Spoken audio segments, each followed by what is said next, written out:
Hello my dear students, how are you all. Welcome back to my exams. तो कैसे हैं आप सब। आई नो ये जो वीडियो है वो इन्फॉर्मेटिव तो है ही, प्लस उससे भी ज़्यादा ये बहुत ही यूज़फुल होने वाला है, specially for the students of JEE। तो जैसा कि मैं देख पा रही हूँ अभी अभी आप अपने जनवरी अटेम्प्ट को दे के फ्री हुए हो, एंड आई रियली होप कि आपका जो पेपर है वो बहुत अच्छा गया होगा।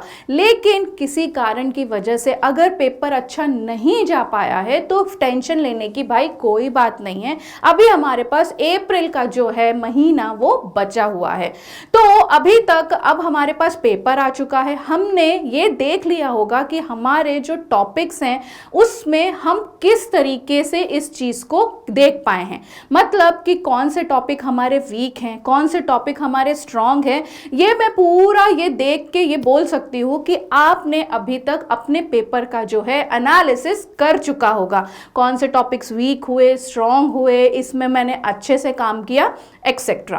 तो इन सारी चीज़ों को देखते हुए हमने हमारे पेपर का जब एनालिसिस लगा लिया है, लेकिन अब हमारे पास एक बड़ी चीज़ और है कि जो ये पेपर हुए हैं वो शिफ्ट वाइज हुए हैं। अब हमने हमारे शिफ्ट का एनालिसिस तो लगा लिया, लेकिन क्वेश्चन आते हैं कि मैम बाकी शिफ्ट का हम क्या करें। तो फिक्र करने की भाई देखो कोई बात नहीं है, जो माय एग्जाम्स है उसके पास हर चीज़ का सोल्यूशन है, that is your one stop solution. तो आज जो हम सेशन लेकर आए हैं स्पेशली इसमें हम एनालिसिस करने वाले हैं JEE मेंस 2025 का एनालिसिस, कि जो शिफ्ट वाइज पेपर हुए थे वो किस तरीके से यहाँ पर हुए हैं। ठीक है, तो फर्स्ट थिंग जो हम देख पा रहे हैं वो ये है, अकॉर्डिंग टू दी डेट हम देखेंगे कि टफेस्ट शिफ्ट 225 की जो है वो कैसी थी। If we talk about the 22 January, और ये हमारे पूरे डेट्स दिए हुए हैं, 22 जनवरी जो शिफ्ट 1 का पेपर था, अगर हम ओवरऑल देखें तो वो था मॉडरेट। ठीक है, और ये जो एनालिसिस है ना बेटा, किसके बेसिस पे किया गया है, ये हमारे पूरी शिफ्ट को देखते हुए पर्टिकुलर सब्जेक्ट को पूरे पेपर में किस तरीके से क्वेश्चंस आए हैं उसको देखते हुए बनाया गया है। ठीक है, तो जब हम शिफ्ट 1 की बात करें तो उसका जब हम टफनेस लेवल की बात कर रहे हैं तो मॉडरेट आया था। अगेन शिफ्ट 2 भी जो था वो मॉडरेट था। अब हम यहाँ पर देखें, अब आप बोलोगे परसेंटेज वाइज क्या लिखा हुआ है, तो भाई जब हम बात कर रहे हैं पेपर एनालिसिस की, 1 और 2 का जो शिफ्ट रही हमारी ऑल दी डेट्स में जिसमें भी हमारे पेपर हुए हैं, लाइक इजी टू मॉडरेट वाला जो सिस्टम था वैसा गया, और डिफिकल्टी लेवल जो आई उसकी वो 15% आई। ठीक है, तो यहां पर हम बोल सकते हैं कि भाई ये जो पेपर है वो इजी टू मॉडरेट था, मतलब पहले इजी था, मॉडरेट हुआ, और फिर जो था वो 15% ओवरऑल हमने देखा कि भाई वो क्या है, डिफिकल्ट। ऐसे ही 23 जनवरी का आया, 24, 28 and last one is your 29। तो 28% जो था वो था इजी एंड 42% था मॉडरेट। अगेन वो जो डिफिकल्टी लेवल देखी गई उसमें वो थी 30% एंड सो ऑन। ठीक है, फिर 20 आया। अब भाई यहां पर देखो जो 24th का जो पेपर रहा है वो क्या रहा है, 70% मॉडरेट था और ओनली 10% डिफिकल्ट था। वहीं ऑन दी अदर हैंड जब हम बात कर रहे हैं 28 की, भाई जिसने 28 जनवरी का पेपर दिया है ना उसके लिए तो मैटर ऑफ कंसर्न है, क्योंकि उसका जो डिफिकल्टी लेवल ही रहा वो देखने को मिला 65%।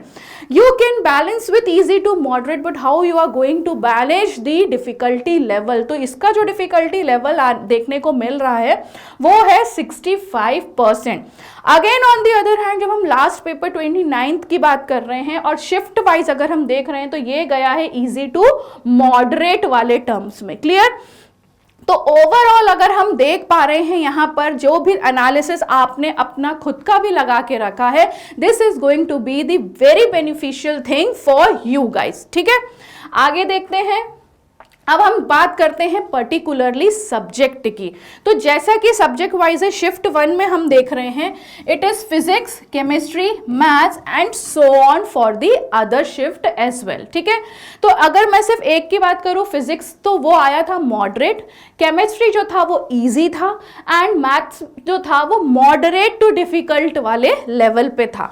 ऐसे ही आपको सारे पेपर का जो है एनालिसिस यहाँ पर इजी तरीके से मिल जाएगा।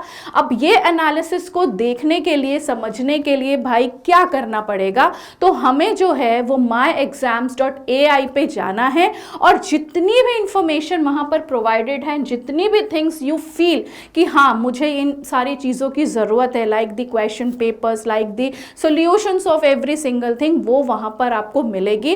तो अभी भी हमारे पास बहुत टाइम है, why not to invest that thing, और हम यहाँ पर क्या करें, उस पर्टिकुलर थिंग को जिस बच्चे को डिफिकल्टी फेस हुई होगी यहाँ पर, वो जाके फटाफट से अपने आप को वहाँ पर एनरोल करो, सब्सक्राइब करो, जिससे कि एवरी सिंगल जो इंफॉर्मेशन है वो आप तक पहुँच जाए। That's all for today, thank you so much.